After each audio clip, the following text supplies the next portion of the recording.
మీనరాశి వారికి ఒకవైపు మధ్యమ ఏలనాటి శని సంచార స్థితి, ఏకాదశంలో పంచగ్రహ కూట సంచార స్థితి, ఆదివారం అమావాస్య సందర్భంగా ఎలాంటి విధి విధానం పాటించడం వలన గ్రహ దోషాన్ని తొలగించుకొని గ్రహ ఐశ్వర్యాన్ని పొందాలో ఈ వీడియోలో సవివరంగా సంపూర్ణంగా తెలుసుకుందాం. మీనరాశిలో ఏ నక్షత్రాలు వస్తారుగా? పూర్వాభాద్ర నక్షత్రంలోని చివరి పాదం 4వ పాదము, ఉత్తరాభాద్ర నక్షత్రంలోని 4 పాదాలు, రేవతి నక్షత్రంలోని 4 పాదాలు కలిపితే మీనరాశి.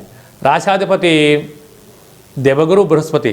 ఈ రాశిలోనే శని సంచార స్థితి, అర్ధాష్టమ గురువు, ఏకాదశంలో పంచగ్రహ కూటమి మరియు 18వ తారీఖు ఆదివారం అమావాస్య సందర్భంగా వీరు తప్పక ఇంటి సింహద్వారానికి ఒక పూజ చేసినటువంటి నారికేలాన్ని పగలగొట్టడం, అలాగనే ఇంటి గుమ్మానికి తప్పకుండా ఒక బుడిది గుమ్మడికాయని పూజ చేసి కట్టుకోవడం, 18, 19, 20వ తారీఖున నారికేల దీపము, కూష్మాండ దీపము, పిండి దీపాన్ని పెట్టడం ఆవశ్యకత.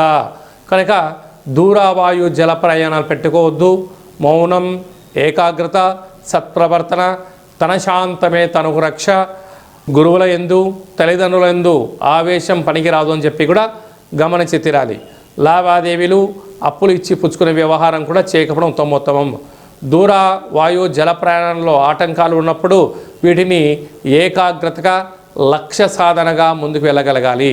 తెల్ల జిల్లేడు యొక్క వృక్ష ప్రదక్షిణ చాలా అదృష్టాన్ని కలిగిస్తుంది.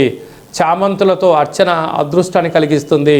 పరిస్థితులు అనుకూలించినట్లయితే ఆ యొక్క తెల్ల జిల్లేడు యొక్క వృక్షపు యొక్క వేరును తెచ్చి సింధూరాన్ని పూసి ఆయుష్య లక్ష్మి గణపతి కుబేర హోమ కార్యక్రమం చేసి గృహంలో ఉంచుకుంటున్నట్లయితే ఒకవైపు ఎలనాటి శని, రాశిలోనే శని దోషము, అర్ధాశ్రమ గురుదోషము, ఏకాదశిలో పంచగ్రహ దోషం తొలగిపోయి అదృష్టవంతులు మీరే అని చెప్పి గమనించాలి.